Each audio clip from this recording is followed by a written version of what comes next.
নমস্কাৰ বন্ধু বান্ধৱীসকল, মই আহিছোঁ এই মহাৰাণী মন্দিৰ খকৰপুৰৰ মহাৰাণী মন্দিৰত অন্নপ্ৰসন্ন মোৰ ভাতিজীৰ অন্নপ্ৰসন্ন কৰিবলৈ। মহাৰাণী মন্দিৰ চাওক বন্ধুসকল, কিমান ধুনীয়া এটা পৰিৱেশ। আদিশক্তি মা মহাৰাণী মন্দিৰ।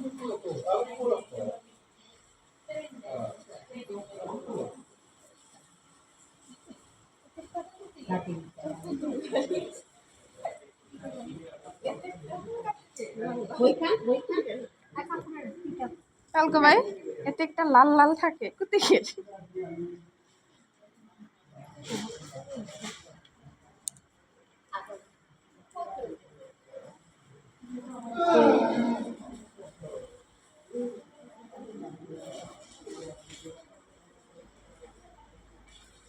চাওক বন্ধুসকল, পাহাৰৰ ওপৰত মন্দিৰ কিমান ভাল লাগে, বহুত ধুনীয়া লাগে।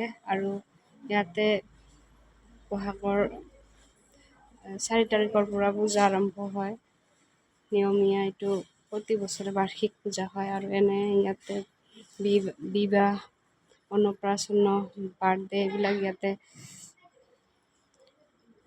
কৰা হয়।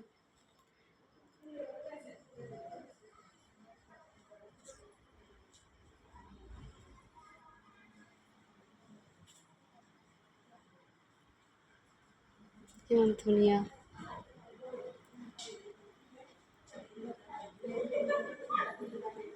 মন্দিৰৰ চৌহদটো বহুত ডাঙৰ।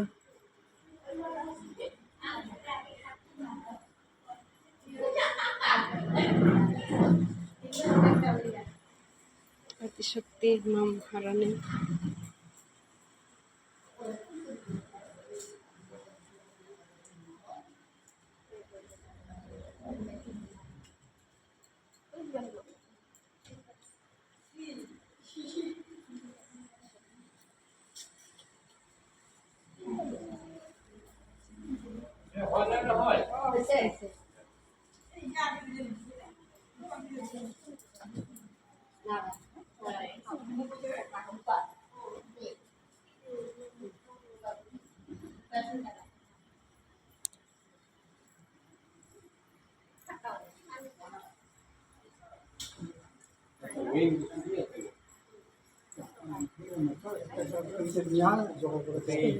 পুৰা ভিতৰত ভিডিও কৰা যাব মানে কি মাৰ হেৰি ল'বি ল সেইটোতো আমাৰ প্ৰচাৰ হোৱা বস্তু না, প্ৰচাৰ হ'ব লাগে।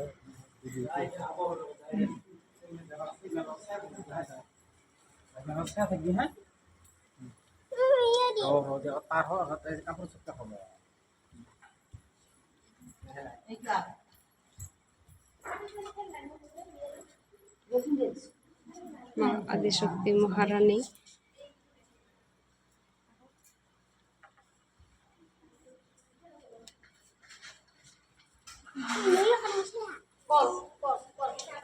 খুৰা নমস্কাৰ, অলপ জনাকচোন এই মন্দিৰটো কিমান দিনৰ পৰা ইয়াতে?